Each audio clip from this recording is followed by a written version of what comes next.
سلام دوستان، خیلی خوش اومد به ویدیو دیگه و پارت دوم ویدیو قبلی که لینکش اینجا میاد براتون برید نگاش کنید حتما. امروز اومدیم با معرفی برنامه. معرفی برنامه یک میکسر هست، برنامه میکسر هست که میتونید باش آهنگ‌ها، نوحه ها و غیره رو، صداها رو میکس کنید و میتونید تغییرش بدید. تقریبا انگار به نوعی میشه گفت فتوشاپ صدا. بعد میتونید روی مثلا آهنگای معمولی بیت خفن بذارید یا بیت ها آهنگ خفن.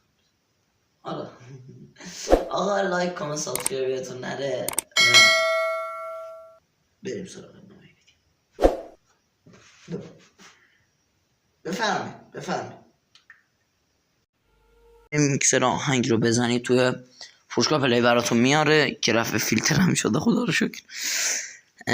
بعد حالا واردش میشیم. این برنامه نسخه دیگه هم داره، میتونید دانلود کنید. دسترسی ندادم بهش. دسترسی محل ذخیره و میکروفونتون رو باید بهش بدید. میتونید هر آهنگی که میکس میکنید ذخیره کنید از هر جا که دلتون میخواد. مثلا دوست دارید از وسطاش ذخیره کنید، میتونید از هر جاش خلاصه خواستید ذخیره کنید. این برام بدون اینترنت و فیلتر شکن هستش. من روشن گذاشته بودم، مونده دیگه، خاموشش نمی کنم.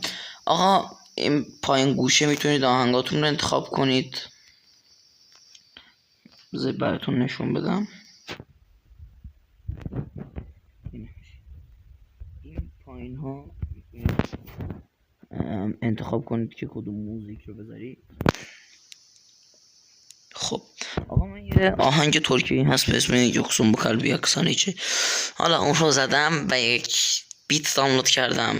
بیت که نمیشه بهش گفت، اینترنت هم روشن، تبلیغات میاره برام. معذرت میخوام اگه اذیت شدید دوستان. خب اینجا من این بیتم رو انتخاب میکنم. خب میزنیم.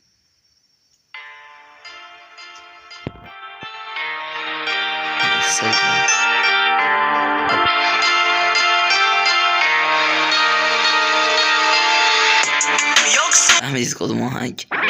اینجوری هم میتونید جلو عقبش کنید. رسیدم. خب ما این رو میبریم از اول.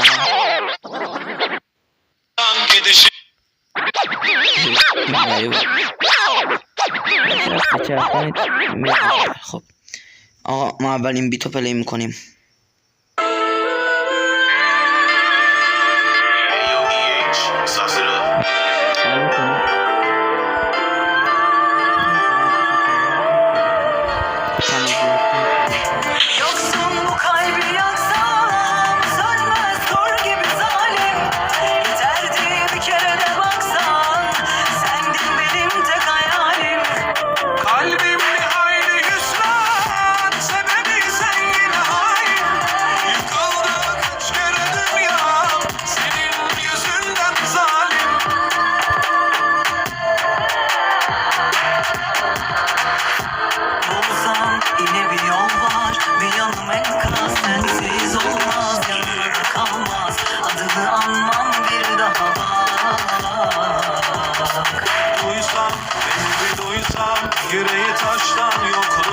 ویدیوتون رو زیاد بکنید تا آهنگ نمیاد این رو باید بزنید.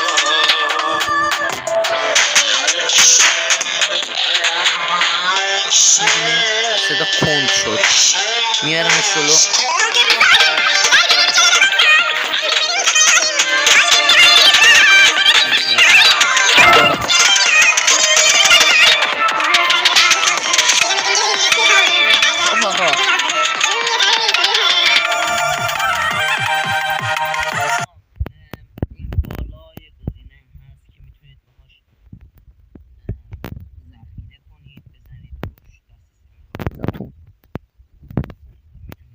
کنید آهنگاتون رو. خب دوستان مرسی که تا آخر ویدیو با ما همراه بودید. آموزش بیشتر این رو تو کانالم میذارم براتون. این ویدیو نمیخوام زیاد طولانی شه و بازم دستتون درد نکنه که لایک کامنت سابسکرایب میکنید. بریم بیتمون رو بشنویم. خداحافظی میکنم از الان با شما.